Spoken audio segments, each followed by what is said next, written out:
1971-এর পর গেল 55 বছরে বাংলাদেশে যত উন্নয়ন হয়েছে, দুই পাকিস্তান একসাথে থাকলে এসব উন্নয়ন আরো 50 বছর আগে হতো।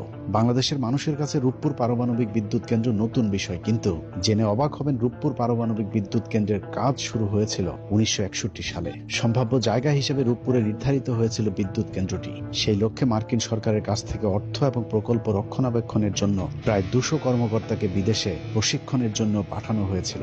এছাড়া 90-এর দশকে উদ্বোধন হওয়া যমুনা সেতুর প্রস্তাবও 1966 সালের অধিবেশনে পাশ করা হয়েছিল। পাকিস্তান সরকারের এসব কর্মকাণ্ড এখনো উইকিপিডিয়াতে দলিল হিসেবে রয়েছে। শুধু অবকাঠামোগত উন্নয়ন নয়, বাংলাদেশের সব অর্জনের গোড়াপত্তন হয়েছিল পাকিস্তান আমলে। আর কথিত স্বাধীনতার মধ্য দিয়ে আমরা সব হারিয়েছি। এ ধরুন 60-70-এর দশকে পশ্চিম পাকিস্তানিরা পূর্ব পাকিস্তানের ফুটবল আর ক্রিকেটে যে উন্নয়ন করে দিয়ে গিয়েছিল, তারই ধারাবাহিকতায় 80-90-এর দশক পর্যন্ত চলেছে বাংলাদেশ। 90-এর দশক পর্যন্ত ফুটবলের যে জনপ্রিয়তা ছিল, সেই ধারাবাহিকতা রক্ষা করতে পারলে বাংলাদেশ এখন হয়তো বিশ্বকাপের মঞ্চে খেলত। তৎকালীন সময়ে আবাহনী মোহামেডান ফাইনাল খেলাকে কেন্দ্র করে সরকারি ছুটি পর্যন্ত দিতে বাধ্য হয়েছিল তখনকার সরকার।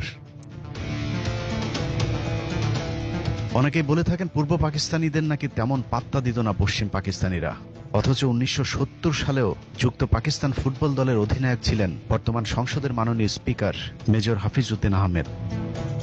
ফুটবলের সেই সোনালী সময় এখন আর নেই। 1997 সালে কেনিয়ার সাথে নাটকীয়ভাবে আইসিসির সেই ম্যাচ না জিতলে ক্রিকেটেও হয়তো বাংলাদেশ একদিন হারিয়ে যেত। অথচ ক্রিকেটের উন্নয়নও সেই পাকিস্তানের হাত ধরেই শুরু হয়েছিল। বাংলাদেশের জীবন্ত কিংবদন্তি রাকিবুল হাসান সহ যেসব তারকাদের হাত ধরে বাংলাদেশ ক্রিকেট উঠে দাঁড়িয়েছিল, তারা সবাই পাকিস্তান জাতীয় ক্রিকেট দলের সদস্য। তাদের কারণে আমরা আজ বিশ্ব ক্রিকেটের শক্তিশালী দল হিসেবে পরিচিতি পেয়েছি।